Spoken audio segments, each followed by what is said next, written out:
Miss Dalapoo. I'll take doctor, that's fine. But Dr. Napaloo is fine. Good evening. For approval tonight are several curriculums for both our fine and performing arts and world language bilingual departments. The curriculum for art 1 through 4 needed slight revisions, and advanced dance is a brand new curriculum written for a new course being offered at the high school this fall. In the world language department, the K2 and 3-6 Spanish curriculums are for our existing elementary classes. The symposium curriculums are also for current courses running at Dover High School. I want to applaud the teachers who worked very hard with their supervisors to get these curriculums written in time for this particular agenda. This was way ahead of the original timeline for this work. So I wanted to say thank you and applaud them for these efforts. They were very well written. On the agenda for approval tonight is also our professional development plan for the 2021 school year. I will ask that this not be voted on tonight due to the potential changes in our school calendar, as Dr. McLaughlin just spoke about, which will impact our professional development schedule. Our professional development plan, though, was created with great consideration from staff input through a survey and also through the work of the district DEAC committee in the 1920 school year. Our plan is inclusive of a number of new initiatives and trainings for the staff. This includes our new partnership with Apple Technologies to provide a year-long Vanguard program. Dover's Vanguard cohort is made up of 2 groups of approximately 20 teachers in both the elementary and secondary worlds who applied and were chosen to participate. These groups will receive specific time and training with Apple professional learning staff and will then be recognized to turnkey that training at different meetings, faculty meetings, team meetings, and department meetings. Our first cohort for elementary and secondary staff have been selected and are ready to start with our kickoff meeting, which will happen on August 24th. Our other trainings for the 2021 school year will focus on the use of Google Classroom, inclusion, and literacy. Recently, we were notified from the Assistant Commissioner, Ms. Peggy McDonald, that our application for technical assistance to move towards a more inclusive model for our special education students was accepted by the New Jersey Coalition for Inclusive Education. The technical assistance program was granted for the Academy Street School, and it will begin in September. Lastly, tonight for your approval on the agenda is the 2021 SKIP committees, or school improvement panels, for each of our school buildings. The names of the participating staff members are listed on the agenda for you to review.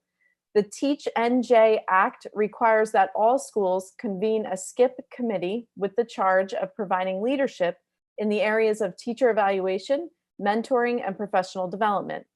The required activities of the SKIP committee are the following: ensuring that evaluation procedures are implemented within the building, ensuring that procedures for staff on corrective action plans are being implemented, identifying professional development opportunities for staff members, and also overseeing the mentorship of new teachers at the building level. Our SKIP committee work is very valuable and is continued growth of our district, and we will look forward to getting them up and running for the 2021 school year. Thank you. Any questions, comments? Dr. Sainer?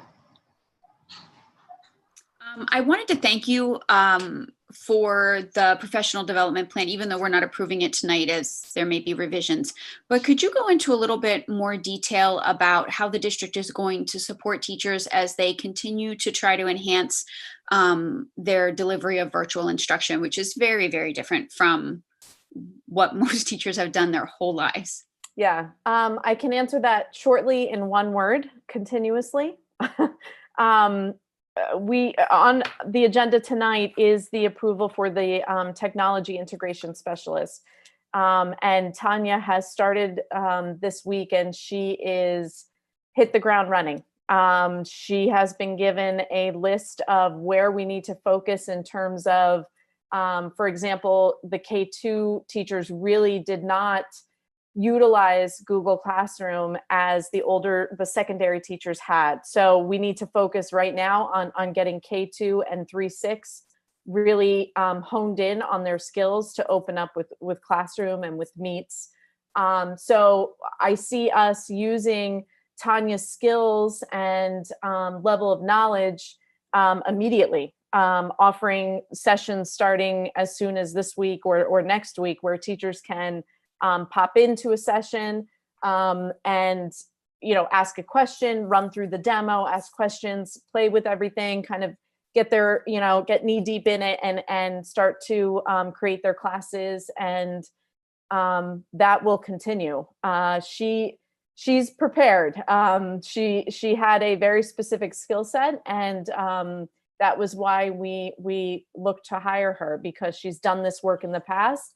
So that means she's coming with things already created. She's coming with stuff that she can just change for Dover specific and roll out to the staff. So in one word, it will be continuous. This will be continuous support for sure. So, Ms. Dalapoulou, am I correct in thinking that since we are delaying the start of school for students, those 5 days now for teachers, there will be a lot of professional development specifically on the technology integration during those 5 days? Yes. Yeah. Awesome. Ultimately. And, one of the key things, we've had a couple admin meetings since our decision was made. And I can't stress enough to the admin team how important right now it is to be consistent. So if we're rolling out Google Classroom, then everybody's using Google Classroom. For parents, for kids, in the spring, we closed on the emergency, closed on a Friday, never kind of opened again. We rolled with what we had. Through that process, we learned a lot. We learned that there were grade levels using one program and another grade level using a different program. From a technology standpoint, from Mr. Bayachek's department, it's very difficult to support multiple platforms. It's difficult for the technicians to know what the ins and outs are of all these different platforms that teachers were using. So we are, emphasizing the need for consistency. And I think that helps with parents too, so that they're not confused if their 3rd grader is on one platform and their 7th grader is on a different one, where they find the instructions, how they get the assignment back to the teacher.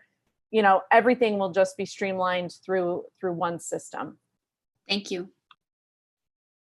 Did I see another hand? I did not. Ms. Dalapoulou, you talked about the getting input from survey from staff for the professional plan and development, and that through the work of the EAC committee. Can you explain what the EAC is, please? Jim, can you help me with the acronym? I know it's District Evaluation Advisory Committee, I think. You're on mute, but I think I can read your lips. Yeah, I was going to say, he said you got it. Sorry, yeah, yes, that's it. The DEAC committees, actually, they sunsetted. They're not required anymore by the Department of Ed. But Jim and I both are in agreement that that committee that is formulated by various stakeholders across the district, representing paraprofessionals, representing child study team members, teachers, that the work that they get together and look at professional development and analyze the surveys that we send out afterwards is very valuable. And even though the Department of Ed, it has sunsetted in their regulations, it's still something that we believe is important, and we feel like we wanted to keep moving forward with that, so we did. Thank you. Mr. Robles, I see your hand. Yeah, thank you. No, just curious. I don't know if I know when as you mentioned, when we closed in March, it was sort of, we had to do what we had to do, and we dealt with what we had. So I'm curious, now that we're standardizing the platforms and everything like that, if there's any plans of providing some sort of general guidance on how to for the students, maybe some videos that the students could watch on how to do and use certain things, depending on the device that they may have. And perhaps it's not even a matter of us creating the content. Maybe it's already content that's out there, generic for using the platforms. But I think definitely and I apologize for the background noise, the standardization of systems is definitely a benefit all around, because I know different students at different grade levels, and not knowing what platform they're using is a big issue. But that's a good point to get there. And you're 100% right. The content, so guidelines for students, guidelines for parents, they are out there. We were able to locate some of that material today, and we're not reinventing the wheel. It's a matter of just making sure that it meets what we're looking for Dover. And of course, we can translate it and have it available in Spanish for parents that need that. But all of that work is being done right now behind the scenes by the admin team and with Tanya's assistance. Yes. Thank you. Thank you, Ms. Dallapaloo. Okay.